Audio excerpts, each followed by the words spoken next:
अज्ञानतिमिरान्धस्य ज्ञानाञ्जनशलाकया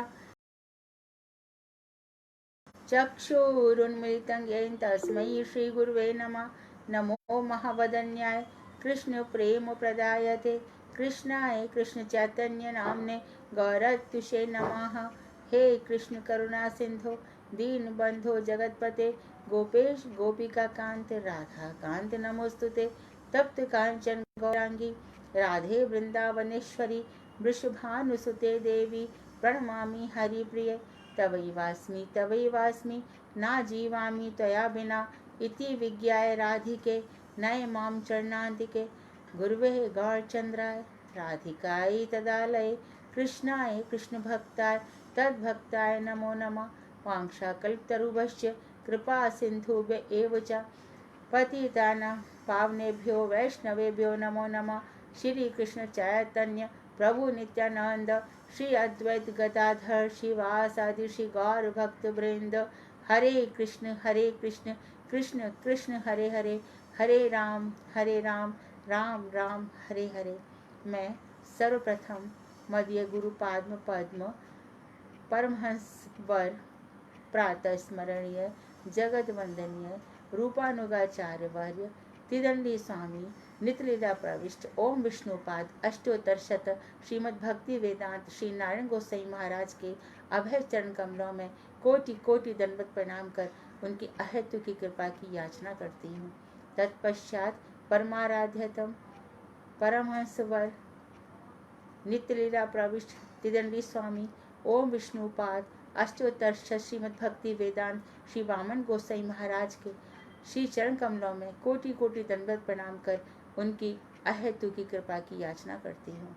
तत्पश्चात ग्रंथराज श्री जयधर्म और उनके रचयिता श्री सच्चिदानंद भक्ति विनोद ठाकुर के श्री चरण कमलों में मेरा कोटि कोटि वंदन।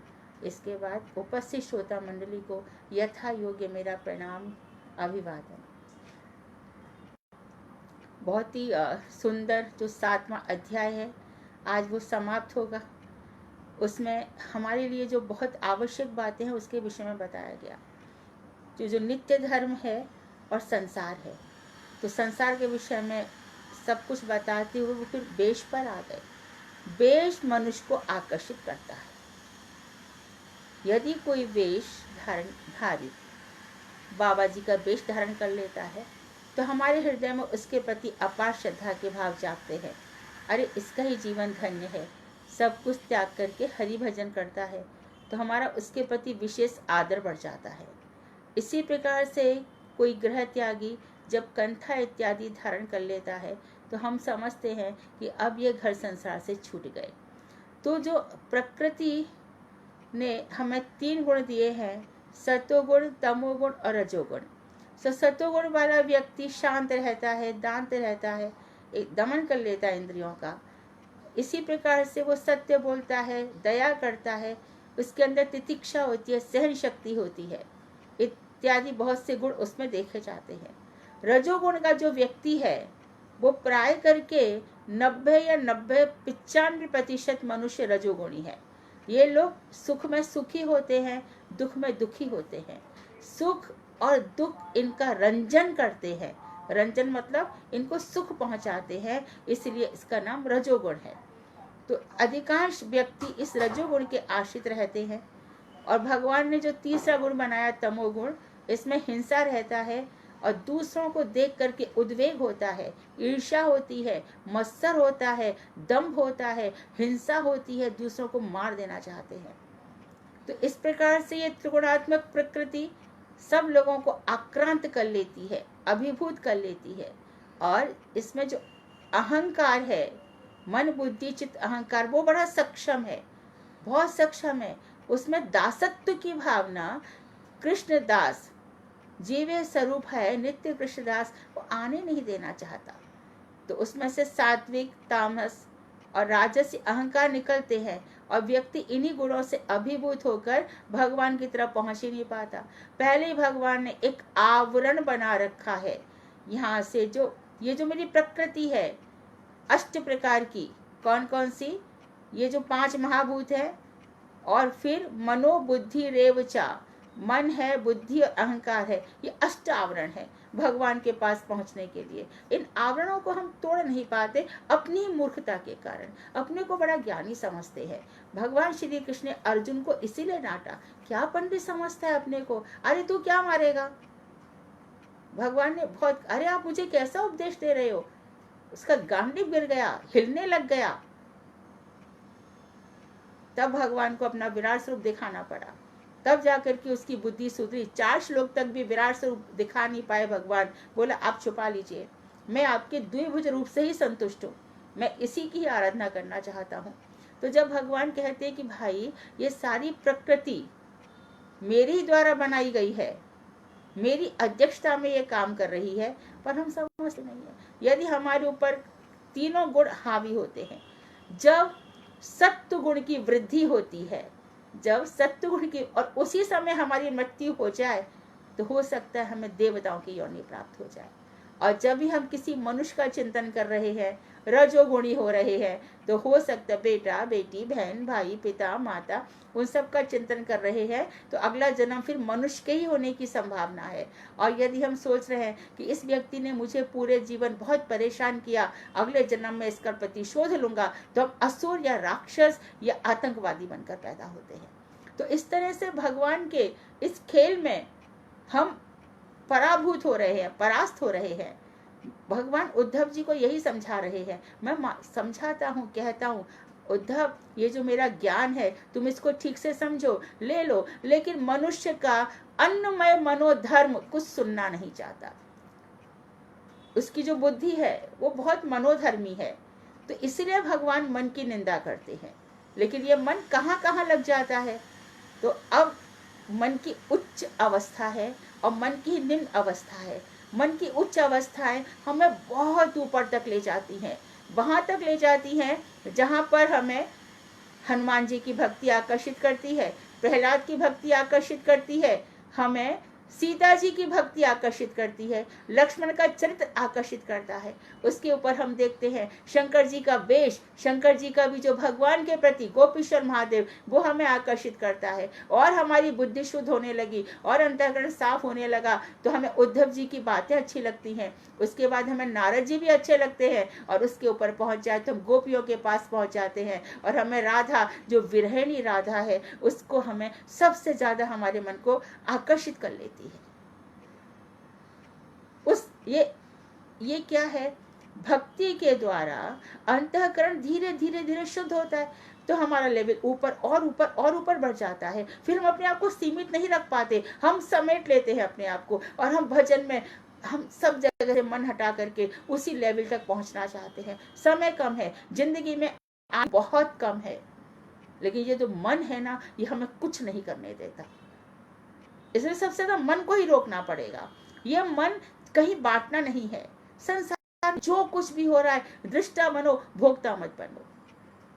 और राधा जी में कौन, जो विरहिणी राधा है, जहां पर भगवान रथ लेकर चलते चले जा रहे हैं, अक्रूर क्रूर बने हुए हैं, गोपियां रथ के नीचे अपने प्राण देने को तैयार है, लेकिन अक्रूर उनकी तरफ देखते तक नहीं है, और बस रथ चला चला जा रहा है। भगवान थोड़ी देर रुक कर कहते हैं, चिंता मत करो, मैं परसों आऊंगा। भगवान आते नहीं है। तो ये सब जो भावनाएं हैं, ये क्या है, ये हृदय चित्त की भावना है, ये मन में नहीं उठती, ये चित्त में उदित होती है। तो चित्त में उदित होने वाला जो धर्म है, वो चित्त के अधिष्ठाता देवता कौन है, वासुदेव। तो वासुदेव से ही मन रहना चाहिए। भगवान अच्युत है, हम भी अच्युत है, हमारे हृदय से वासुदेव कभी नहीं हटेंगे, और वासुदेव के चरणों से हमारा चित्त कभी नहीं हटेगा। इसलिए जब हमसे पूछा जाता है कि भैया अपना गोत्र बताइए, अपनी जाति धर्म बताइए, तो गुरुदेव ने क्या कहा है, तुम सब लोग अच्युत हो, ये मेरा गोत्र है और मेरे आचार्यों का भी गोत्र है। भगवान की लीलाओं से मन कभी नहीं हटता, और भगवान श्री कृष्ण भी अपने भक्तों को कभी छोड़ते नहीं हैं। तो इस तरह से भक्त और भगवान का संबंध गहरा कब होता चला जाता है, जब हम मन को हटा देते हैं। सिद्धांत क्या है, वैष्णव सिद्धांत क्या है, हम यहाँ किसी को खुश करने नहीं आए हैं, हम अपनी खुशी इंद्रियों के तर्पण के लिए भी नहीं आए हैं। हमको भजन करना है, तो जो आचार्यों ने मार्ग बताया है, हमको उसी को फॉलो करना है। महाजनागता येन सपंथा, जिस मार्ग से हमारे महापुरुष गए हैं वही एक मार्ग है। यदि महापुरुष बनना है, कृष्ण का प्रिय बनना है, तो हमें उद्धव जी जैसा बनना होगा, हमें अर्जुन जैसा बनना होगा। जब अर्जुन ने ये प्रश्न किए थे तो अंत में उन्होंने कहा, शाधि माम त्वाम शरणम प्रपन्नः, आप मुझे आदेश दीजिए, अहम त्वाम करिष्ये, आप जो कुछ कह रहे हैं मैं वही करूंगा। तो प्रश्न नहीं होना चाहिए, बिल्कुल प्रश्न नहीं होना चाहिए। श्री गुरु चरणे रति से ही उत्तमा गति। श्री गुरुदेव के चरणों में जो हमारा प्रेम है वही हमारी उत्तम गति है। तो गति तो प्राप्त करनी है, सामने गंतव्य हमारा, where to go, how to go, कौन बताएगा? तो हमें आचार्यों से पूछना होगा, सिद्ध महात्माओं से पूछना होगा, सिद्ध वैष्णवों से पूछना होगा, कैसे जाएं, क्या करें, कैसे भजन करें। तो बताएंगे भाई रूप गोस्वामी ने भक्ति रसायन सिंधु में ऐसा कहा है, उज्ज्वल नीलमणि में ऐसा कहा है, राग भट्ट चंडिका में ऐसा कहा है, महाप्रभु जी के ये आदेश है। तो गुरुदेव ने कभी भी श्री रूप मंजरी, श्री रूप गोस्वामी के पूरा जीवन भर उन्हीं की चीजों को फॉलो किया। उनके जीवन में श्री रूप मंजरी पद से ही मोर संपद। तो इस तरह से तो छोटा सा जीवन है, कितना जी लेंगे, 30-40 और कितना वर्ष, 50 वर्ष टोटल जो हम जी रहे हैं, उससे मैं प्लस की बात कर रही हूँ, इतना ही जी पाएंगे। तो इसको कहाँ पे हम बांट रहे हैं?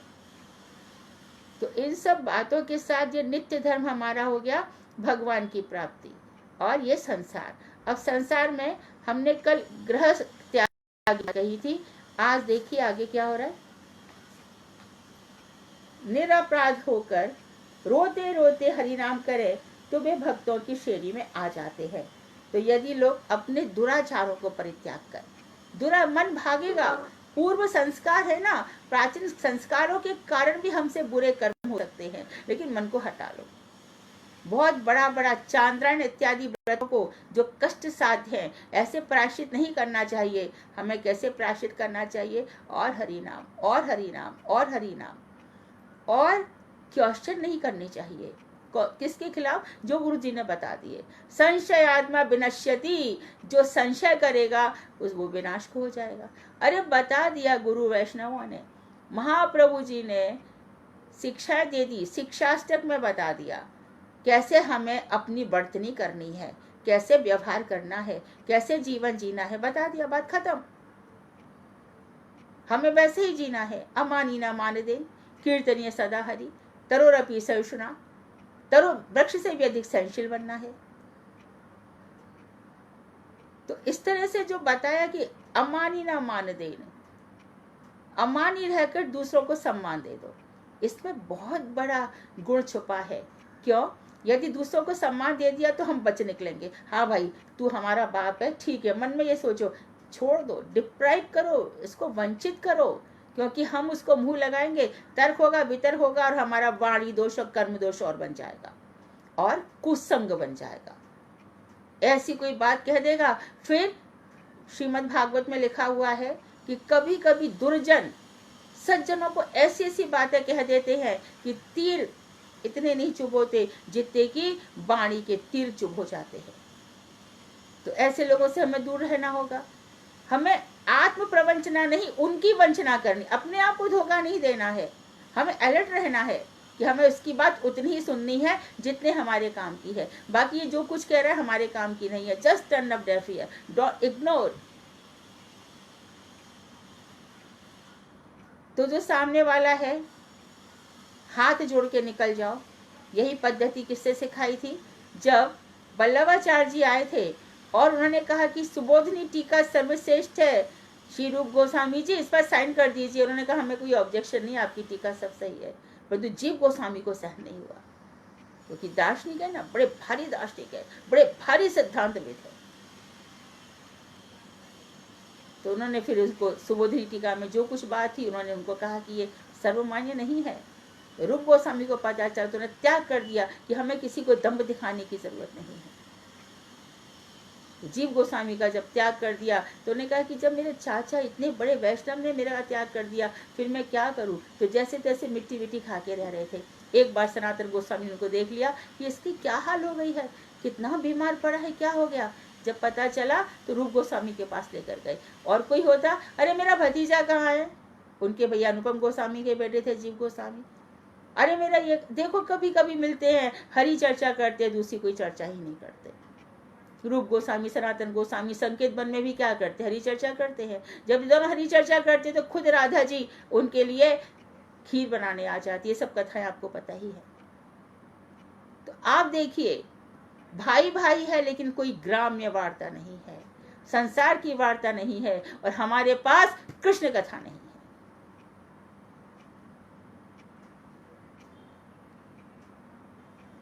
मैं और कोई नहीं हूं, मैं कृष्ण का दास हूं। जैसे रखेंगे रह जाएंगे, लेकिन बहुत मन मजबूत होना चाहिए, पक्का होना चाहिए। और जीवन लेकर के क्या करोगे? मानो कोई कामना रह गई है, उसको पूरी करना चाहते हो, फिर जन्म मिल जाएगा, क्या कर लोगे बार बार मैया के गर्भ में आकर के? कितनी ऐसी स्थान है जब पीप भरा पड़ा है, मवाद भरी पड़ी है, खून की थैलियां भरी पड़ी है। सबसे बड़ा यंत्रणा कहते हैं मानव की यहीं पर है, गर्भ में। लेकिन फिर भी क्यों आना है वहां पर? तो बाबा जी महाराज ने एक और क्वेश्चन पूछा कि गृहस्थ भक्त वर्णाश्रम की विधियों के अधीन होते हैं। जो गृहस्थ भक्त है तो उसमें जो वर्ण और आश्रम है, 4 वर्ण और 4 आश्रम, तो भक्त में ये 4 वर्ण 4 आश्रम चलते हैं क्या? अर्थात भक्त पहले ब्रह्मचारी रहे, फिर विवाह करे, फिर वानप्रस्थी हो जाए, सन्यासी हो जाए, अथवा वो ब्राह्मण, क्षत्रिय, वैश्य, शूद्र, ऐसे भक्तों में लगते हैं क्या? घर में भक्त रह रहा है, उस पर ये सब अप्लाई होते हैं क्या? क्या वर्णाश्रम धर्म को स्वीकार किए बिना एक गृहस्थ वैष्णव नहीं हो सकता? वो वर्णाश्रम धर्म स्वीकार नहीं करे तो क्या एक गृहस्थ भक्त को वैष्णव नहीं कह सकते क्या? तो अनंतदास ने कहा, आहा, अरे वैष्णव धर्म इज वेरी जनरस, महाबदान्याय है, परम उदार है, जीव मात्र इस धर्म का अधिकारी है। कोई भी जीव हो वो वैष्णव धर्म का, यही जैव धर्म है। वैष्णव धर्म ग्रहण करके गृहस्थ रह सकते हैं, यानी इसलिए इसका नाम जैव धर्म है। अंत्यज चंडाल जाति के लोग भी जो समाज से बहिष्कृत हैं, यदि वो वैष्णव बन गए तो वो भी गृहस्थ रह सकते हैं। जैसे कि हमने उस दिन सदना कसाई इन सब की बात बताई थी। इनका वर्णाश्रम नहीं होता, ना इनका कोई वर्ण होता है, 4 वर्ण ध्यान रखेंगे, ब्राह्मण, क्षत्रिय, वैश्य और शूद्र, और ना कोई आश्रम, ब्रह्मचर्य, गृहस्थ, वानप्रस्थ और सन्यास। फिर वर्णाश्रम के अंतर्गत पतित सन्यासी भी पीछे से अर्थात बाद में शुद्ध भक्ति लाभ कर गृहस्थ भक्त हो सकते हैं। तो ऐसा कभी कभी होता है कि जो सन्यासी का पतन हो जाता है, ऐसे हम नाम नहीं लेंगे पर वृंदावन में बहुत बड़े महात्मा थे। पहले उन्होंने सन्यास ले लिया, फिर नेपाल गए, वहां पर कोई स्त्री उनको पसंद आ गई, उससे दोबारा विवाह कर लिया, फिर उसका भी त्याग कर दिया, फिर सन्यासी हो गए। गृहस्थ थे, वो गृहस्थ थे। कोई कोई उनके नाम जानते भी होंगे। तो पतित सन्यासी पतन हो जाता है, उसके बाद शुद्ध भक्ति प्राप्त कर गृहस्थ भक्त हो सकते हैं, घर में रहकर भक्ति कर सकते हैं। इनकी भी कोई वर्णाश्रम विधि नहीं होती। अथवा जो लोग अपने दुराचारों के कारण वर्णाश्रम धर्म से पतित हो चुके हैं, तो दुराचार कर लिया तो ना तो वो गृहस्थ के रहे ना बाहर के रहे। अभी कोई और जाति का होगा, कोई स्त्री पसंद आ गई हिंदू जाति को, तो बोलता है भैया मैंने मुस्लिम धर्म कर लिया, अब मैं 2 से ज्यादा पत्नी रख सकता हूँ। ये कामी पुरुष है।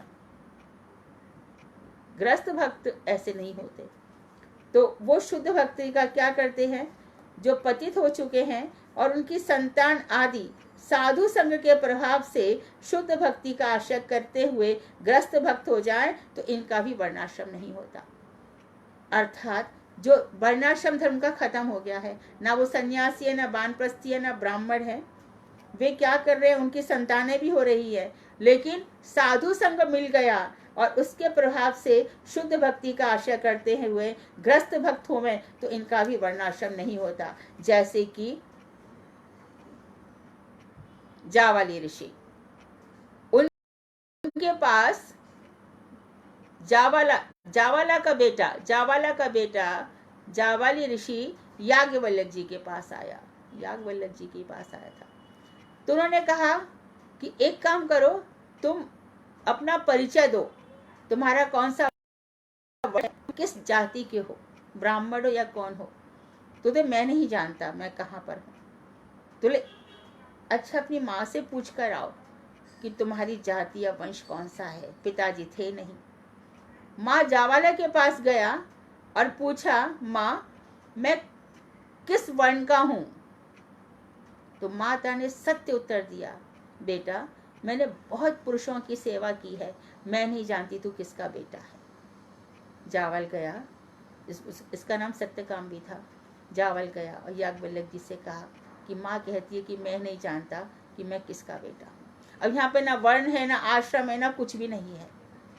एकलव्य की भी बात आती है कि एकलव्य भक्त नहीं है, वो तो कृष्ण अर्जुन को दोनों मारना चाहता था। तो आप लोगों के लिए दिमाग में प्रश्न आ रहे होंगे, उसके लिए मैं बता रही हूँ कि बहुत से लोग इसी तरह से हो जाते हैं, इनका ना कोई वर्ण ना आश्रम होता है। जब उसने ये कहा कि मैं नहीं जानता, माँ कहती है कि मैं नहीं जानता, तू जानती तू किसका पुत्र है। तो जो ऋषि थे उन्होंने कहा तू वास्तव में ब्राह्मण का बेटा है। क्यों? क्योंकि तूने झूठ नहीं बोला। तो इस तरह से किसी किसी भाव आ जाते हैं। कभी कभी ऐसा भी सुना जाता है कि किसी की माँ का जो रियल पति है उसको छोड़ करके उसकी संतान किसी और के जैसी दिखती है।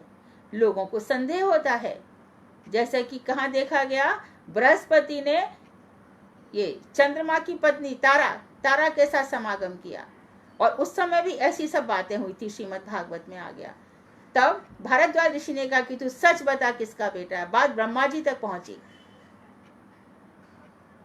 तब उन्होंने कहा कि बृहस्पति जी ने उसकी चंद्रमा की पत्नी के साथ समागम किया था, तो इसके कारण वो कुछ जवाब नहीं दे पाई, वहां से चली गई। बाद में बालक ने ही जवाब दिया कि मैं बृहस्पति का बेटा हूँ। ऐसी कुछ कथा आती है। तो इनका ना वर्ण है ना आश्रम है। इसी प्रकार से और भी देख लीजिए, व्यास जी हैं। व्यास जी बीटिका के पास चले गए और वहां पर शंकर जी क्या कर रहे थे, अमरनाथ में भागवत कथा चल रही थी। वहां पे सुखदेव जी आ गए थे। ये सुखदेव जी कौन थे? राधा जी की निकुंज के पक्षी थे। राधा जी के वहां पर राधा राधा शब्द सुनते रहते थे। राधा जी उनकी गुरु थी। कभी उड़कर कृष्ण के हाथ में आ जाते और वहां पर अनार का दाना चुगते और वहां पर कृष्ण कहते, अरे शुभ राधे राधे बोल। आनंद वृंदावन चंपू में ये कथा आती है। तो राधे राधे कहता था और जब वो वहां पे चला जाता था राधा जी के निकुंज में, तो वहां कृष्ण कृष्ण कहता था। तो मधुलिका इत्यादि जो राधा जी की सखियां थी उनको बड़ा आनंद आता था। कभी कभी यशोदा के कृष्ण को चिल्लाती थी, हमेशा तोता पक्षी के साथ खेलता रहता है, चल नहा ले, चल उठ जा, प्रसाद बन गया, खा ले। इस तरह से कृष्ण से कहते थे। तो मधुमंगल कहते थे, माँ जाओ हम आ रहे हैं। तो सखिया कहती थी, लाओ इस पक्षी को हमें दे दो। तो निकुंज में रहा और राधा जी की इच्छा से जब यशोदा जी चिल्लाई तो वहां से उड़ता हुआ भगवान की प्रेरणा से वो अमरनाथ पहुंच गया। वहां शंकर जी कथा सुना रहे हैं पार्वती को। पार्वती हूं कर रही है। अंत में पार्वती को नींद आ गई। कोई कहता है 10वें स्कंद में, कोई कहता है 7वें स्कंद। जब नींद आ गई तो हूं कर रहे हैं। तोता की आदत है नकल करने की, वो नकल करने लगा। तो फिर भगवान शंकर ने जब भगवान शंकर कथा कह रहे थे, अचानक पार्वती जी की आंखें खुली। पार्वती बोली, अच्छा इसके आगे क्या हुआ? बोले मैं तो कथा सुना रहा था, इसके आगे तो बहुत कुछ हो गया। पार्वती बोली कि मेरी आंख लग गई थी। अरे तो फिर हूं कौन कर रहा था? देखा कि एक पक्षी है। शंकर जी त्रिशूल लेकर के भागे और कहां पहुंचे? व्यास जी जहां बीटिका के पास बैठे थे और हमारे सुखदेव पक्षी बीटिका के मुख में ही चले गए। और ये कौन बने? सुखदेव। ना यहाँ कोई वर्ण है ना आश्रम है, कुछ भी नहीं है। जब वहां पर एकदम विचलित होकर वहां खड़े थे, व्यास जी बोले, शंकर जी क्या हो गया? बोले यहाँ पर एक पक्षी आया, तुमने देखा क्या? बोले क्या हो गया उसमें? बोले उसने अमर कथा सुन ली है, मैं उसको मारना चाहता हूँ। तो व्यास जी बोले अमर कथा सुन ली तो अमर तो हो गया, तुम क्या, कोई भी नहीं उसको मार पाएगा। जैसे श्रीमद् भागवत की कथा सुनी है। तो इस तरह से हजारों कहानियां हैं।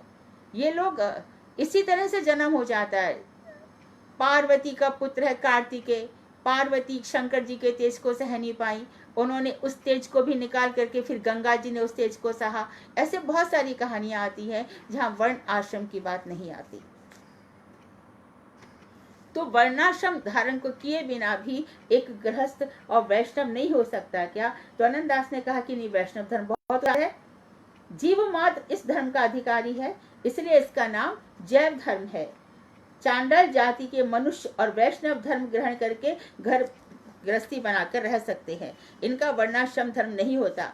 फिर वर्ण और आश्रम के अंतर्गत प्रत्येक सन्यासी भी बाद में शुद्ध भक्ति प्राप्त कर गृहस्थ भक्त हो सकते हैं। इनकी भी कोई वर्ण और आश्रम विधि नहीं होती, अथवा जो लोग अपने दुराचारों के कारण वर्णाश्रम धर्म से पतित हो चुके हैं, वे और उनकी संतानें जब उनके जीवन में साधु संग आ जाता है, उससे शुद्ध भक्ति का आश्रय करते हुए गृहस्थ भक्तों में तो इनका भी वर्णाश्रम नहीं होता।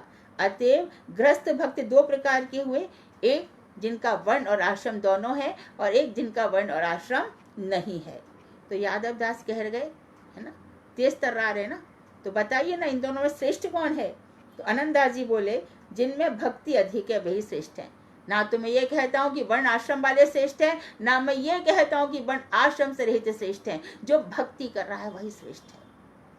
अच्छा, तो ये बताइए, एक पिता है अपने बच्चों का पालन नहीं कर रहा, दिन भर भजन कर रहा है, सारे दिन महामंत्र जपता है, क्या वो श्रेष्ठ है? अरे उसको अपने बच्चों को पालना चाहिए। उसके बच्चे छोटे छोटे हैं, बच्चे भूख से बौखलाते हैं, उनका करना चाहिए। उन्होंने कहा नहीं, तो भी वही श्रेष्ठ है। बाद में क्या होता है, पता चलता है कि उसके बच्चों का लालन पालन बहुत लोग कर जाते हैं। जिनमें भक्ति अधिक है वही श्रेष्ठ है। भक्तिहीन होने पर व्यावहारिक दृष्टि से वर्णाश्रम का पालन करने वाला व्यक्ति श्रेष्ठ है, और जो भक्ति नहीं कर रहा वो वर्णाश्रम का पालन करे। किसके अनुसार? मनुस्मृति के अनुसार। विवाह करे, पत्नी की रक्षा, भरता भरण पोषण करने वाला पत्नी का। यदि तू भरता नहीं है, भरण पोषण नहीं करता, तो भैया तू पति का है भाई? किसके लिए पति बन रहा है? खुद बैठा रहेगा, पत्नी कमाएगी, घर का बच्चों को संभालेगी, घर संभालेगी, तो भरता कैसे हुआ? श्रीमद् भागवत में भगवान जब गोपियों के पास पहुंचे तो उन्होंने कहा कि देखो, पतित व्यक्ति को छोड़ करके और किसी प्रकार के, वर्णाश्रम धर्म वालों को कहा, और किसी प्रकार के पति का त्याग नहीं करना चाहिए। तो जो खुद ही पतित है, पत्नी की रक्षा नहीं कर सकता, वो पति कैसे कहलाएगा? पति पातु मिति, पातु जो रक्षा करता है उसको पति कहते हैं, क्योंकि इसमें धर्म है और दूसरा अंत्यज है। तो भक्तिहीन होने पर भी वर्णाश्रम का पालन करने वाला व्यक्ति श्रेष्ठ है, क्योंकि उसमें धर्म है, और दूसरा जो पालन नहीं कर रहा, वर्ण आश्रम का पालन करते हुए भी वो चांडाल है। किंतु पारमार्थिक दृष्टि से दोनों ही अधम है, क्योंकि दोनों भक्तिहीन है। तो वर्णाश्रम का पालन कर रहा है लेकिन भक्ति नहीं कर रहा, वो भी अधम है। और भक्तिहीन होने पर पारमार्थिक दृष्टि से जो भी भक्ति नहीं कर रहा वो सब अधीन है, चाहे वो वर्णाश्रम वाला हो चाहे वर्णाश्रम वाला ना हो। घर में बहुत सोचा था इसका विवाह हो जाए, लेकिन वो लड़का कुंवारा ही रह गया, अब उसका तो कोई आश्रम ही नहीं है। और फिर या फिर माता पिता ने किसी को एडॉप्ट कर लिया, कौन उसका वर्ण था, कौन जाति रास्ते में मिली उसको उठा लाए, क्या वर्ण है क्या आश्रम, मैं तो इस परिवार में आ गया। और आज किसी बच्चे से पूछो, अरे भैया तुम्हारे यहाँ पे कौन से धर्म का पालन होता है, आई डू नॉट नो, मैं हाफ पंजाबी हूँ और हाफ बंगाली हूँ, ये उसका परिचय है। तो यहाँ वर्ण है न आश्रम भी नहीं है, लेकिन यदि भक्ति है तो सर्वश्रेष्ठ है। यादव दास बोले, क्या किसी गृहस्थ व्यक्ति को गृह त्यागी का वेश ग्रहण करने का अधिकार है? यदि कोई व्यक्ति घर में रह रहा है और वेश उसने कैसे धारण कर रखा है, सफेद कपड़ा पहनता है गृह त्यागी का, घर में रहते हुए भी गृह त्यागी है, क्या ये ठीक है? तो आनंददास ने कहा नहीं, ऐसा कर रहे हैं तो वो अपने आप को धोखा दे रहे हैं और जगत वंचना, जगत को भी धोखा दे रहे हैं। उसमें दोनों ही प्रकार के दोष हैं, क्योंकि गृहस्थ व्यक्ति जो घर में रमा पड़ा है उसका कौपीन आदि धारण करना, ग्रह त्यागी, तो वो क्या करेगा, कौपीन आदि धारण करेगा, तो जो वास्तव में सच्चे ग्रह त्यागी हैं वो उनसे अपनी हंसी उड़वाएगा। अरे भैया, पत्नी के साथ रह रहे हो, क्या वेश धारण किया है ये, इस प्रकार से उनकी मजाक बनती है। और ऐसे लोग भी क्या करते हैं, जो झूठे हैं, वो जो सच्चे ग्रह त्यागी है उनकी भी मजाक बनाते हैं, उनका अपमान करते हैं। देखो मैंने भी ये पहन लिया, तुमने मुझे फर्क क्या है। तो वेश का बहुत अधिक महत्व है। हम क्या पहनते हैं। महाप्रभु जी ने कहा है, भाल ना पहरे भाल ना खावे। अपने लिए बहुत अच्छा पहनना नहीं है, बहुत अच्छा खाना नहीं है, लेकिन ये वर्णाश्रम धर्म यदि आ गया, वो भक्ति रहित हो या भक्ति रहित हो, वर्णाश्रम धर्म विहीन हो या वर्णाश्रम धर्म से युक्त हो, दोनों ही अधम है। और यदि ये इसमें रहकर ना भक्ति भी नहीं कर रहे, ग्रह त्यागी होने का नाटक कर रहे हैं, ग्रह त्यागी होने का वेश धारण कर रहे हैं, तो ये वास्तव में ग्रह त्यागी लोगों का अपमान कर रहे हैं। साधु है नहीं और साधुओं का वेश धारण कर लिया। तो यादव दास बोले, बाबा जी महाशय, क्या वेश ग्रहण करने के लिए कोई शास्त्र पद्धति भी है। तो अनंत दास ने कहा, स्पष्ट रूप से नहीं है। सभी वर्णों के लोग वैष्णव हो सकते हैं। शास्त्रों में बिल्कुल नहीं कहा गया कि ब्राह्मणी वैष्णव होगा, स्त्रियां वैष्णव होंगी, पुरुषी वैष्णव, बिल्कुल किधर भी नहीं कहा गया, कहीं भी नहीं कहा। वैष्णव कोई भी हो सकता है। अभी 11वें स्कंध में 26वें अध्याय में भगवान कह रहे हैं, स्त्री हो या पुरुष हो, जो लोग भी निष्काम होकर मेरा भजन करते हैं वो मेरे धाम को प्राप्त होते हैं। तो स्त्री अच्छी तरह से समझ ले, यदि भजन में स्त्री का अधिकार नहीं होता तो प्रभुपाद जी ने पहले ही वंचना कर दी होती। वामन गोस्वामी महाराज की मैया 10 साल में ही प्रभुपाद जी के चरणों में अपने पुत्र को दे गई। वो प्रभुपाद जी की शिष्या थी। तो सभी वर्णों के लोग वैष्णव हो सकते हैं। शास्त्रों के अनुसार द्विजों के अतिरिक्त और कोई भी संन्यास ग्रहण नहीं कर सकता, किंतु शास्त्र के अनुसार जो ब्राह्मण है वही संन्यास ग्रहण करेगा। तो श्रीमद् भागवत में प्रत्येक वर्णों का पृथक पृथक लक्षण बतलाते हुए, हर वर्ण का लक्षण बतलाते हुए कि ब्राह्मण ऐसे जिएंगे, शूद्र ऐसे जिएंगे, वैश्य ऐसे जिएंगे, तो उसमें बताते हुए अंत में कहा है, अंत में क्या कहा, ये इम्पोर्टेंट है, बहुत इम्पोर्टेंट है। यस्य यत् लक्षणं प्रोक्तम पुंसो वर्णाभिव्यंजकम यदन्यत्रापि दृश्येत तत्तेनैव विनिर्देशेत। श्रीमद् भागवत 7वां अध्याय। जिसके जो लक्षण हमने बतलाए, ब्राह्मण के, वैश्य के, क्षत्रिय और शूद्र के, उन्हीं लक्षणों के द्वारा वर्ण का निरूपण करना चाहिए। अरे ये तो बड़ा वीर है, इसका अर्थ क्षत्रिय है। वो परशुराम की और कर्ण की कथा आप जानते ही जानते हो। जब कर्ण परशुराम के पास पहुंचे कि मुझे युद्ध विद्या सिखा दीजिए, कि तू कौन है, तो उसने कहा कि मैं क्षत्रिय हूँ, है ना। तो वो उनके पास गोदी में लेटे रहे, एक कीड़ा आकर के ये खा गया, उसको पूरा की पूरा खा गया, रुधिर बह गया। जब रुधिर बह रहा तो परशुराम की आंख खुली। तो परशुराम ने उससे पूछा कि तूने इतना मुझे बताया क्यों नहीं। बोले आप सो रहे थे, मैं आपको दुख नहीं पहुंचाना चाहता था। तब उन्होंने कहा कि तेरा वर्ण कभी भी क्षत्रिय हो नहीं सकता, क्योंकि क्षत्रिय इतना सहन नहीं कर सकता। मैं कंफ्यूज हूँ ब्राह्मण और क्षत्रिय में, समझ लेना। तो ब्राह्मण वेश का लक्षण देकर उसे संन्यास देने की प्रथा चली है। यदि ब्राह्मण के अतिरिक्त अन्य वर्ण के व्यक्तियों में ब्राह्मण वर्ण के लक्षण पाए जाएं और उन्हें संन्यास दिया जाए, तो इस पद्धति को अवश्य शास्त्र अनुमोदित मानना होगा।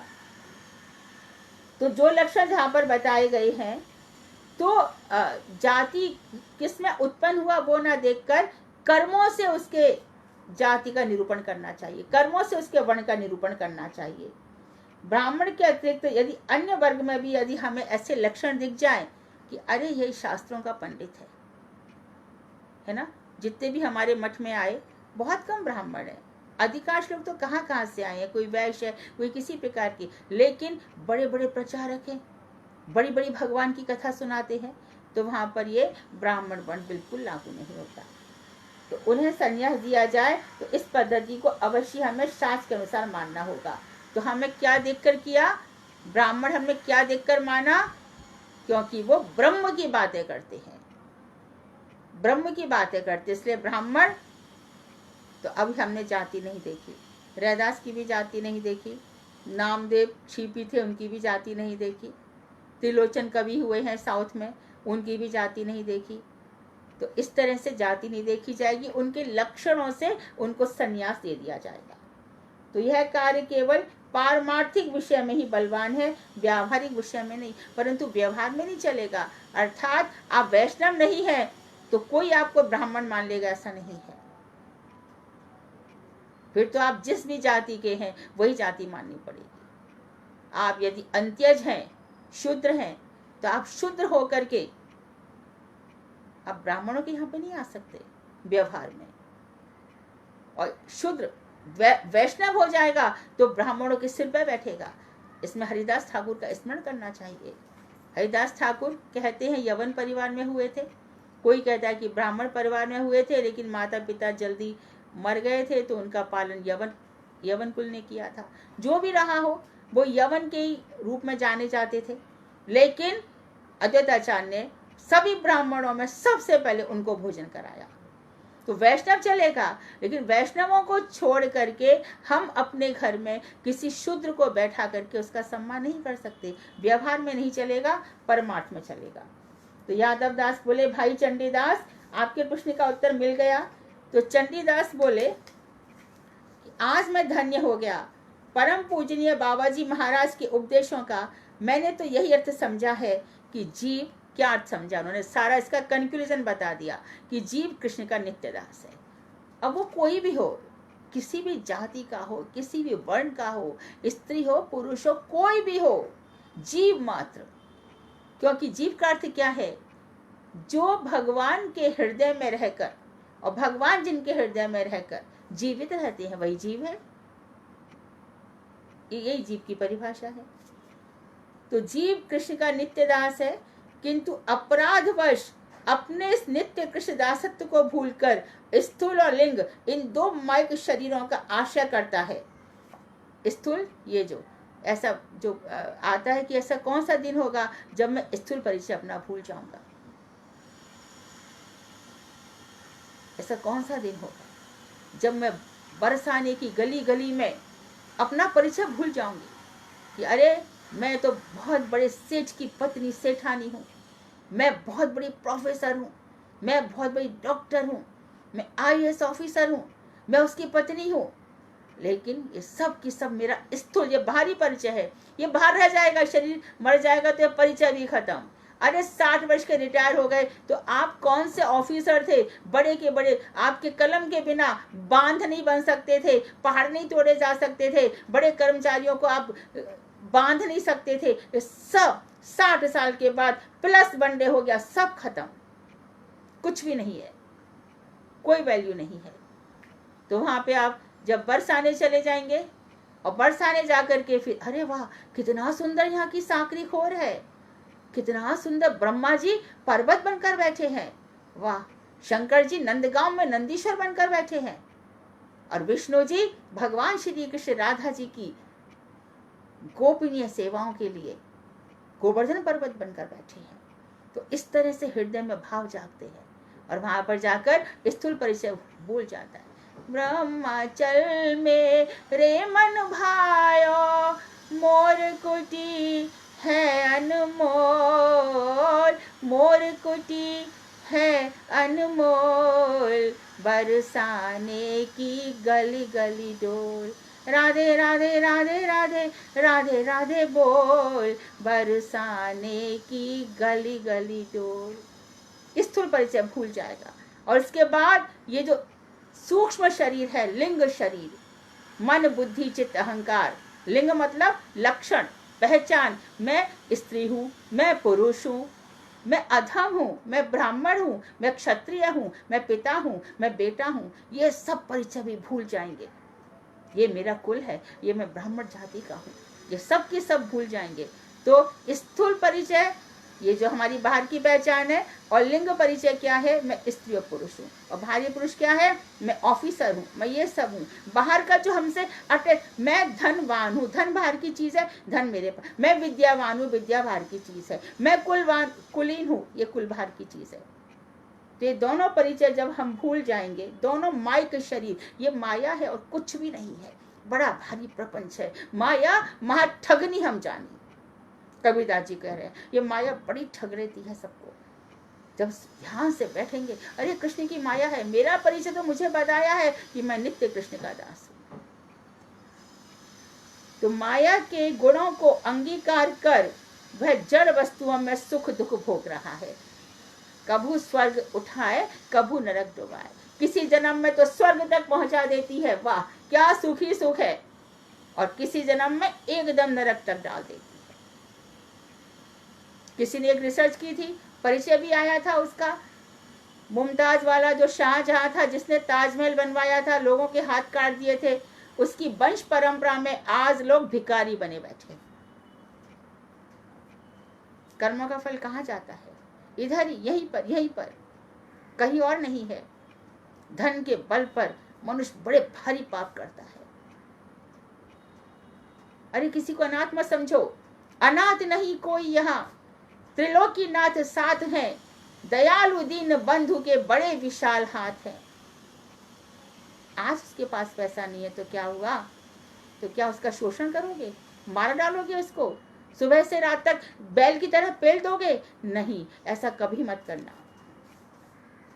अपने कर्मों का भोग करने के लिए उसने अपने गले में जन्म मृत्यु की माला पहन रखी है। एक नदी है संसरती, यही संसार है, सरकता जा रहा है, सरकता जा रहा है, विभिन्न योनियां प्राप्त करता जा रहा है। आपको मालूम होना चाहिए कि देवताओं के लिए भी योनि शब्द का प्रयोग होता है। देवता भी एक योनि है, कोई वो दिव्य नहीं ऐसा नहीं हो गया, क्योंकि वो भी मर जाते हैं। जैसी पुण्य समाप्त हुआ, अर्जित पुण्य खत्म हुआ, वो भी आ जाते हैं। तो फिर कभी उच्च और कभी निम्न योनियों में जन्म लेकर, कभी ऊंची ऊंची योनियां देवताओं तक, और कभी निम्न वृक्ष पर्वत आच्छादित चेतन, जिनकी चेतना अवस्था कवर्ड है, ऐसे करके तो कर्मफल के अनुरूप नए नए अहंकारों में नाना प्रकार की अवस्थाएं प्राप्त करता है। नए नए अहंकार, मेरा बेटा, मेरी बेटी, टा टा डबल टा बोलते हैं बड़े गर्व के साथ।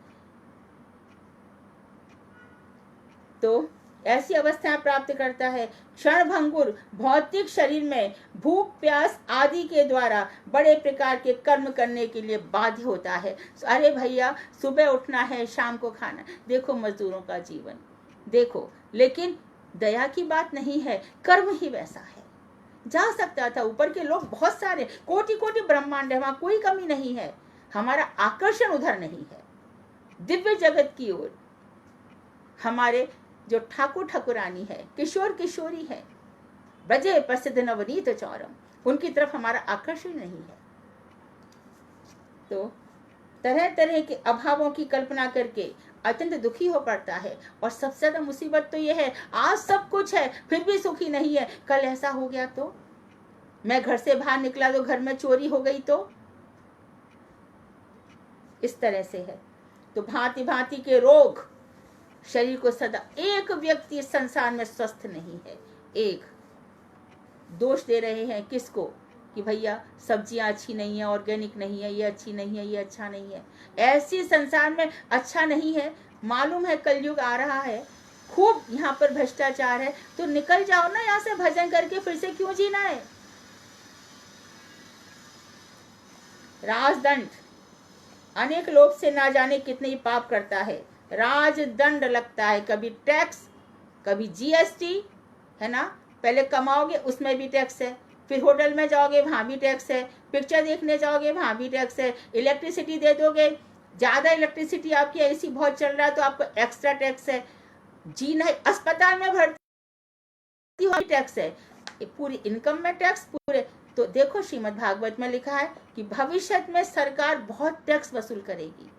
तो ऐसे करके यहाँ रात दिन कमाओ और सरकार को दे दो। जितना आपका जितना सैलरी बढ़ती जाती है उतने ही % टैक्स बढ़ता जाता है।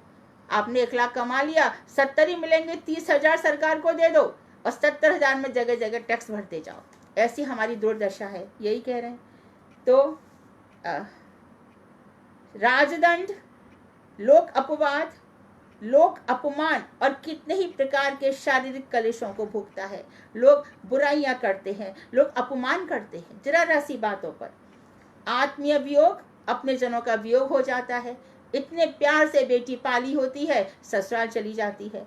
धन का नाश, चोरी डकैती द्वारा अपहरण, किडनैपिंग, सब कुछ तरह तरह के दुख तो हर रोज लगे ही रहते हैं, हर रोज।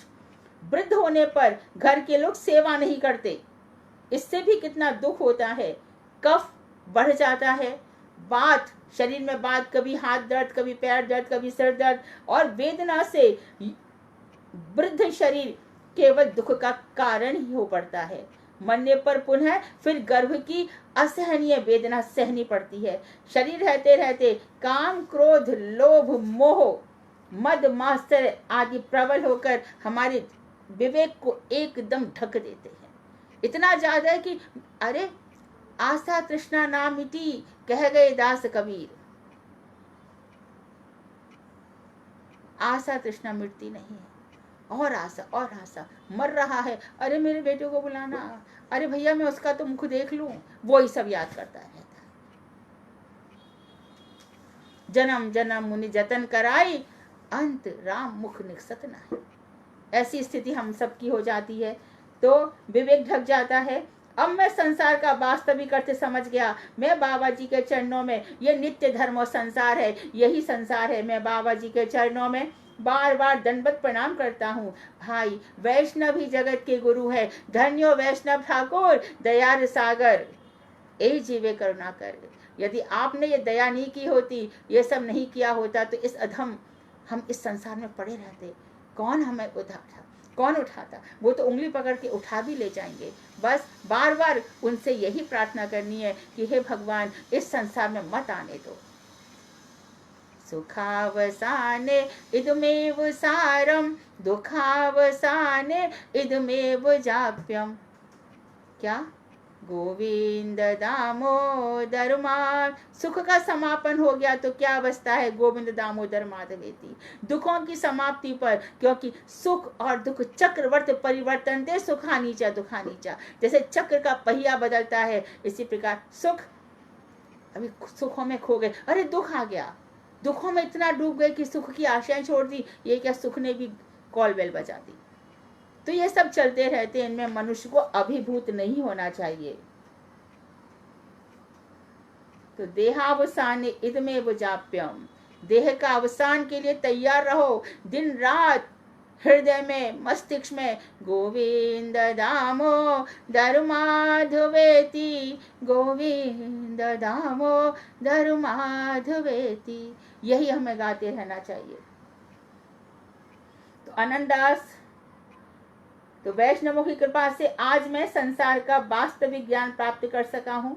आनंददास बाबा जी महाशय के सब उपदेशों को सुनकर सभी लोग एक स्वर से साधु साधु, धन्य हो कहने लगे। अब तक वहाँ बहुत से वैष्णव एकत्रित हो चुके थे। सबने मिलकर लाहिड़ी महाशय का एक पद कीर्तन करना आरंभ किया।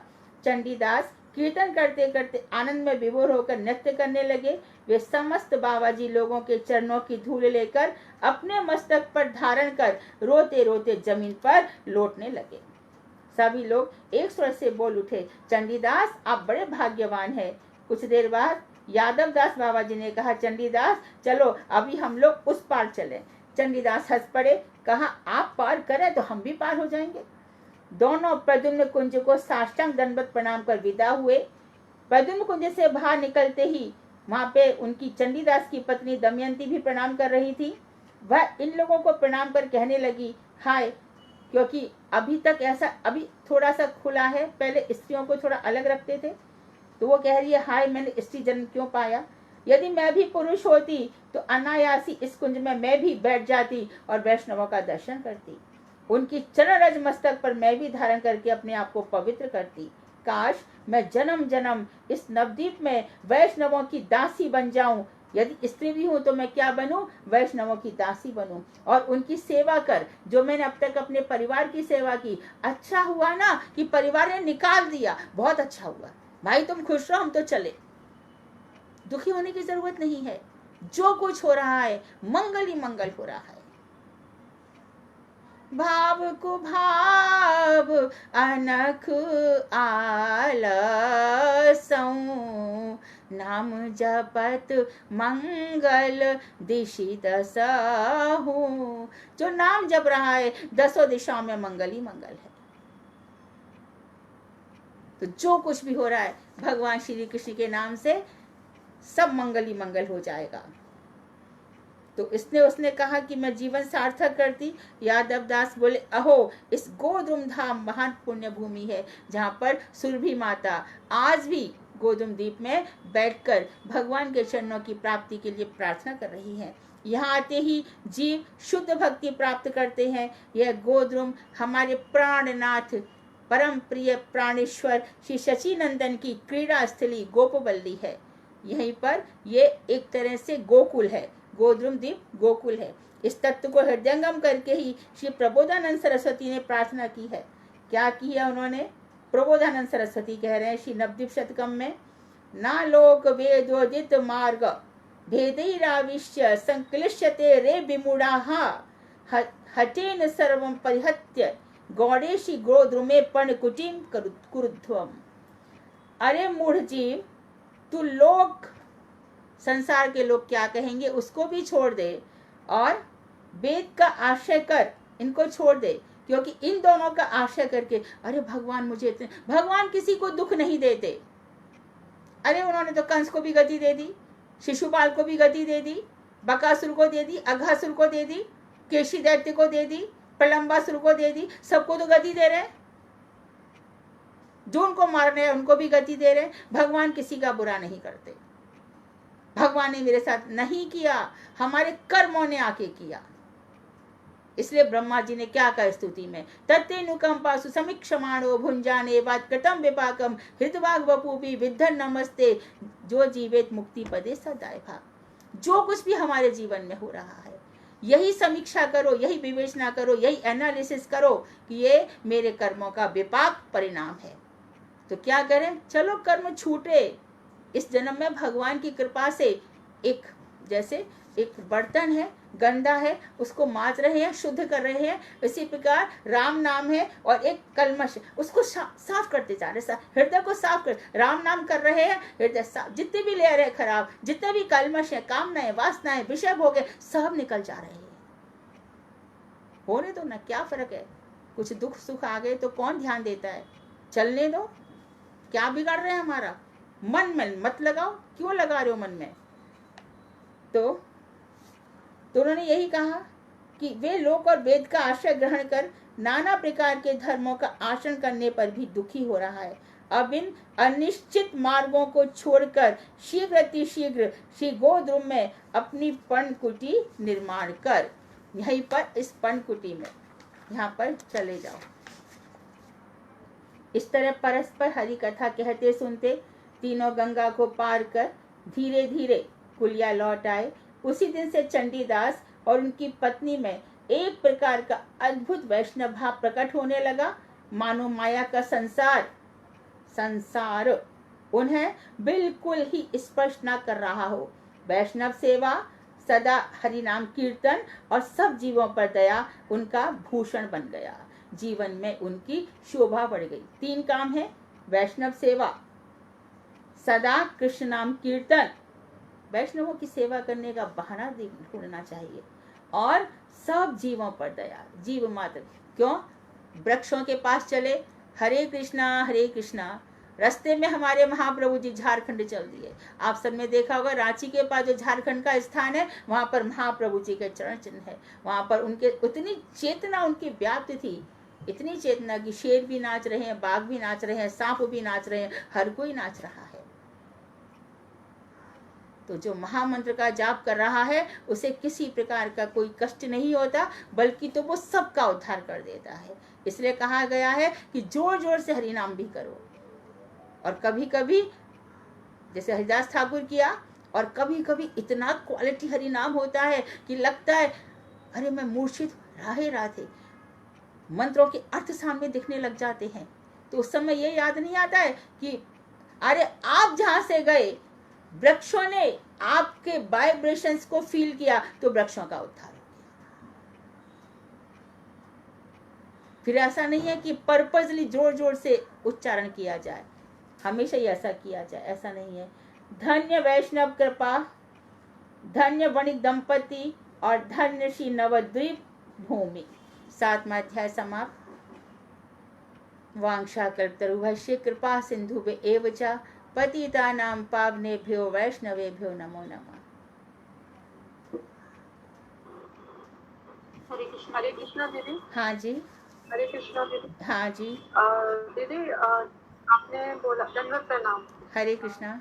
दीदी आपने बोला ना कि मतलब हमें रोना चाहिए, तो ये रोना तो वैसे आता ही नहीं है, और अगर आएगा कभी ना, जैसे आता है तो आता है तभी तो कहा है, रोना आता है तभी कहा गया है। आता है पर हम अपनी स्थिति से, जैसे हम अपने लेवल पर सच्चन भक्ति विनोद ठाकुर के लेवल तक कैसे पहुंचेंगे? उनको जरूर रोना आता है। उन्होंने बहुत से आचार्यों को या बहुत से वैष्णवों को भजन करते करते रोते देखा है। मीरा तेने नैना गवाए रोए रोए, और मीरा के नैना गवाए रोए रोए, और जो मैं ऐसा जानती प्रीत करे दुख होए, जगत ढिंडोरा पीटती प्रीत ना करियो कोई। और मैंने प्रेम की बेल को कैसे असुअन धार, आंसुओं की धार से मैंने प्रेम की बेल को सींचा है। तो ऐसा नहीं है, आता है, हमें समय लग सकता है। हाँ जी दीदी। और एक चीज मेरे को पूछनी थी कि जैसे आप दया भाव बोल रहे हो, तो अगर हम जैसे जानवरों पर कभी दया भाव रखते हैं तो क्या वो गलत होता है? बिल्कुल नहीं होता। महाप्रभु जी तो सब पे दया की, पात्र अपात्र कुपात्र सब पे दया लुटाई, लेकिन जानवर को पाल नहीं सकते। महाप्रभु ने जानवर पालने का विधान नहीं है किधर भी। हम नहीं, मैं तो दया का पूछ रही हूँ कि जैसे हम कभी कोई जानवर अगर मान लो उसको चोट लग गई है या उसको भूख लगी है, तो अगर उसका उपचार कराने ले जा रहे हैं डॉक्टर के, अगर नीचे ही कोई है और भूखा जानवर है, अगर कोई को खाना दे देते हैं तो उसमें तो कुछ नहीं, आप दीजिए ना उसको, उसमें आप उसमें भगवान के दर्शन करो ना। सिया राम में सब जग जानी, करहूं प्रणाम जोर जुगबानी। कोई बुराई नहीं है, लेकिन बिना आसक्ति के। आसक्ति आपकी होगी तो सब भजन चौपट हो जाएगा। हमेशा ध्यान रखना चाहिए, जड़ भरत का हमेशा ध्यान रखना चाहिए। मृग में आसक्ति ने क्या कर डाला।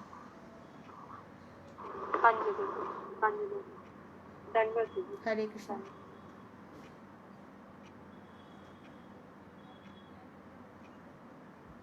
और कोई? हरे कृष्ण दीदी, दंडवत प्रणाम। हाँ दीदी, कुछ लोग ऐसा बोलते हैं कि जो आपके आंसू आते हैं या जो आपके भाव है, आप अभी वहां तक पहुंचे नहीं हो उस लेवल तक, तो आप जो भी करते हो वो आर्टिफिशियल होता है। तो क्या ये सच है या खुद को पता ही नहीं होता? क्या आप सबके सामने, क्या आप सबके सामने रोते हो? नहीं दीदी, अकेले में ही होता है। जो भी भाव आते हैं वो तो अकेले में आते हैं, सभी के सामने तो नहीं होता। हाँ, तो फिर लोगों को कैसे पता कि आप रो रहे हो? अगर दीदी मैं भी यही जानना चाहती थी। हाँ जी, कई तो बोलते हैं ना कि अगर आप रोते हो, वो तो कभी नहीं पूछा कि अकेले में रोते हैं या सबके सामने रोए तब भाव होता है या क्या होता है, वो तो कभी नहीं पूछा। बस ये पूछा था कि अगर भाव जैसे हम रोते हैं तो क्या वो सच में होता है? तो उन्होंने मुझे ये रिप्लाई दिया था कि नहीं, ऐसा कुछ नहीं होता, वो माया होती है। नहीं, तुम्हारी बात मुझे समझ में नहीं आ रही। I am very sorry to say this. आप क्या कह रहे हो? थोड़ा स्पष्ट बोलो प्लीज, बी क्लियर। जैसे हम रोते हैं, आप रोते हो, तो ठीक है। वो हाँ भाव होता है हाँ, या माया होती है? ये माया होती है। हाँ जी, क्योंकि ये मुझे किसी ने बोला था, मैंने किसी से पूछा था, उन्होंने मुझे ये बोला था कि वो माया होती है। आपके अभी आपका वो लेवल नहीं है कि आप रो सको, आपका वो भाव नहीं है आप में। But who is जब he to छोड़ोगे तब decide होता it? है। Who is he to decide it? How can he enter in your heart? How can he enter in your heart? हम्म, देखो, जी इसकी दीदी ये एक तो बात है, इसको समझो।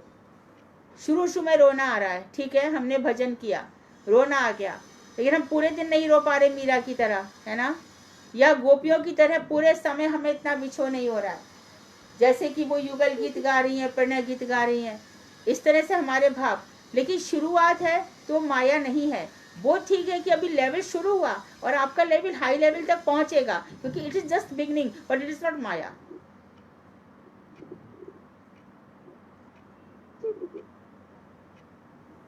ये तो हम बिगिनिंग अकेले है, में रो सकते हैं, ये नहीं सोचेंगे कि माया हावी हो रही है, क्योंकि बिल्कुल मैंने तो नहीं। रोना ही बंद कर दिया। जब भी मैं ये सोचती कि मेरे को रोना आ रहा है, नहीं नहीं मेरे को माया ने पकड़ लिया, मैंने नहीं रोना। नहीं माँ, तो वो ये कई बार ये होता जैव था। धर्म सच्चिदानंद भक्ति विनोद ठाकुर राधा जी की नित्य निकुंज की कमल मंजरी हमें ये कह रही है। Nobody can challenge it. आप रोइए, और रोते रोते एक दिन चित्त इतना इतना हल्का हो जाए कि प्यारे श्याम सुंदर हमारे हृदय में प्रकाशित हो जाए। रो रो की तो कलमश साफ होगा, वो माया नहीं है। माया तो जब होती जब आप बेटे के लिए रो रही होती, बेटी या किसी सांसारिक निमित्त से आप रो रही होती, तो उसको हम माया कह सकते थे। भगवान का नाम याद आते ही यदि रोना आता है तो इसमें कोई बात नहीं है, अच्छी बात है, यही तो चाहिए। जी दीदी, जब मैं अपने लड्डू गोपाल के सामने होती हूँ, कई बार होता है कि इतना मन विकसित हो जाता है कि दिल करता है रो के हल्की हो जाओ। हाँ हाँ, रो पर लो। मैंने अब रोना इसलिए बंद कर दिया कि कहीं माया ना पकड़ ले। तो अभी आपने बोला तो मेरे को लगा कि नहीं रोना चाहिए, ये तो क्योंकि किताब में लिखा है, मन माया बड़ा नहीं है हल्का सा वो। लगता है। और एक माया है अहंता और ममता, संसार के प्रति होती है माया। भगवान की यहाँ माया कैसे प्रवेश करेगी? माया देवी तो उनसे बहुत दूर खड़ी रहती हैं और लज्जा से सिर झुकाए रहती हैं। माया भगवान का सामने आ भी नहीं पाती, तो भगवान के सामने माया कैसे हो सकती है? सिद्धांत में ही नहीं है, कहीं भी कैसे सिद्धांत करेंगे? फिर बहुत सारी चीजें उल्टी हो जाएंगी, हम सिद्धांत के खिलाफ जाएंगे तो बहुत सारी चीजें उल्टी हो जाएंगी। फिर जो रो रो कर भजन कर रहे हैं दिन रात, वो भी कहेंगे हम तो माया है। नहीं, कभी नहीं, कभी नहीं। प्रहलाद जी कभी रोते थे, कभी हंसते थे, कभी चिल्लाते थे। उनसे पूछो प्रहलाद क्यों रोए? ठीक है, हमारी भक्ति उस लेवल तक नहीं पहुंची हो, परंतु शुरुआत तो है, और वही तो हमें बताया, रो रो के भजन करो।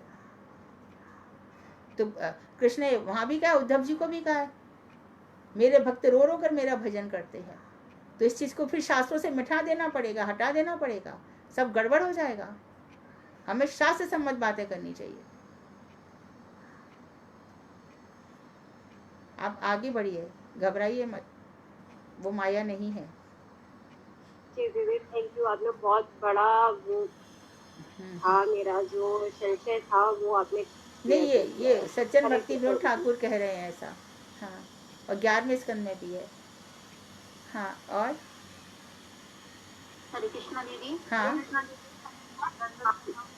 दीदी, मेरा एक ये सवाल है कि दीदी जैसे कि कर्मकांडी वो होते हैं ना, उनका तो हमें तो सिद्ध नहीं करना, ठीक है दीदी। और थोड़ा वो थोड़ा कहते हैं थोड़ा स्पष्ट बोलो, कर्मकांडी कौन होते हैं? कर्मकांडी कौन होते हैं दीदी? जैसे कि वो सारे देवी देवता को पूजते हैं, तो वही कर्मकांडी होते हैं ना? हाँ, वही कर्मकांडी है। फिर यज्ञ करते हैं, गया जी जाते हैं, श्राद्ध में समय वेस्ट करते हैं, इधर चर्चिका देवी को पूज लिया, उधर मंदिर चले गए, जो मन आए सब करें, सब कर्मकांडी हैं। एक बात और है, जैसे कि मैंने मेरा हरिनाम हो गया, दीक्षा हो गई, तो उनकी भी उन्होंने भी, उनको भी गुरुदेव ने हरिनाम दीक्षा सब दे रखी है, लेकिन वो अभी भी जैसे देवी देवता हो गए उनको पूजती हैं। तो अगर हम उनके साथ कहीं आते जाते हैं या जैसे वो कुछ भी हो, तो फिर वो कर्मकांड हुआ कि क्या हुआ? आप उनका साथ दे रही हैं तो कर्मकांड आपका भी हो गया। अच्छा, कर्मकांड हो गया ना। जैसे वो कहते हैं कि हम सबको जोड़ते हैं कि आप भी इसमें आ जाओ, ऐसे है, पहले भोलेनाथ की भक्ति करो, ऐसे करो वैसे करो, तो सबको जोड़ना दीदी, फिर ये तो गलत हुआ ना, फिर तो हमारी भी भक्ति खत्म हो जाएगी ऐसे। बिल्कुल, हमें किसी कर्मकांडी का साथ नहीं करना है। जाके प्रिय न राम वैदेही तजिए ताही कोटि बैरी सम यद्यपि परम सनेही।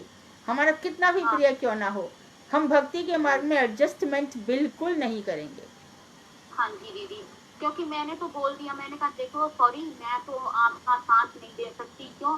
क्योंकि मुझे कतई भी पसंद नहीं है। तो मैं अपने भगवान को छोड़ के किसी को नहीं। हाँ कहती है कि शिव जी, वो कहती है ना कि शिव जी तो भक्ति देते हैं और देवी माता भी भक्ति देती है। तो मैं बोली कि हम तो अपने गुरु से जो हमारे गुरु बोलेंगे दीदी, तो हम वही करेंगे ना। जैसे हमारे गुरुदेव बोलते ठीक है आप शिव जी को प्रणाम करो, जैसे आपने भी बोला कि गुरु रूप में प्रणाम करना है, कि हमें भक्ति कीजिए। लेकिन ये नहीं कि सारे संसार को बोलो कि तुम शिव जी को पूजो, ये तो गलत हुआ ना दीदी। बिल्कुल बिल्कुल बिल्कुल परफेक्ट, यस।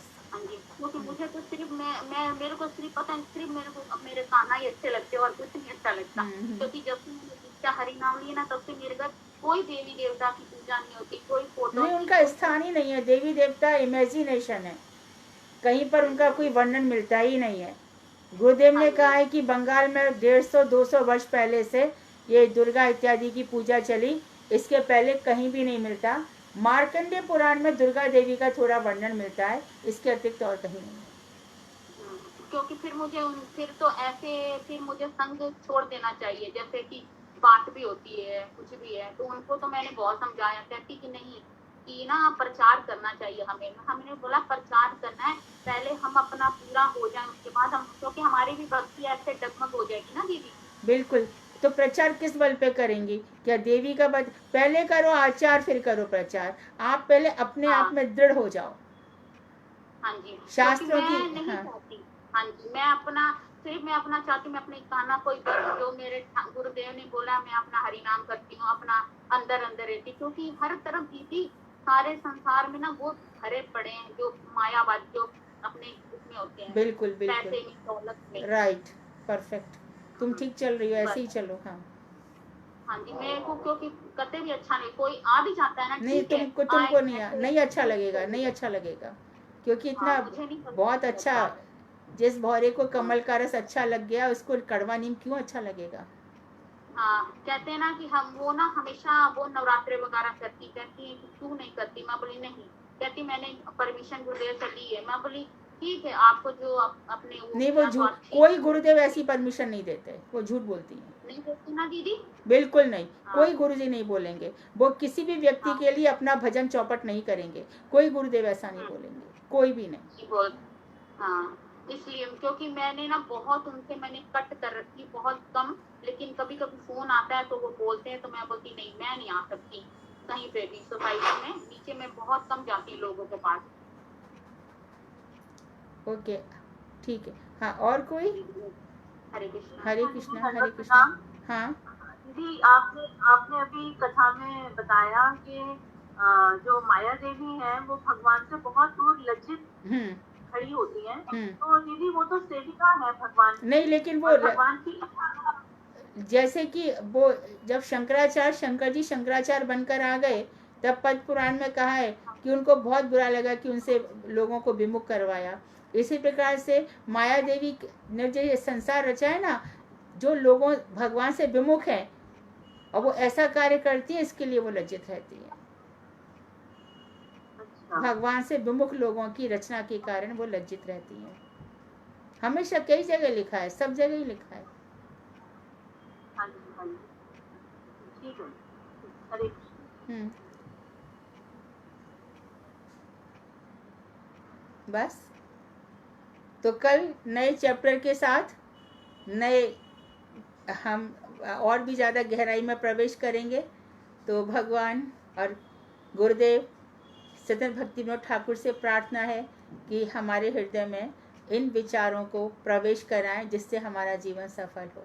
वांछा कल्पतरुवश्य कृपा सिंधु एव च पतितानां पावनेभ्यो वैष्णवेभ्यो नमो नमः। हरे कृष्णा, हरे कृष्णा।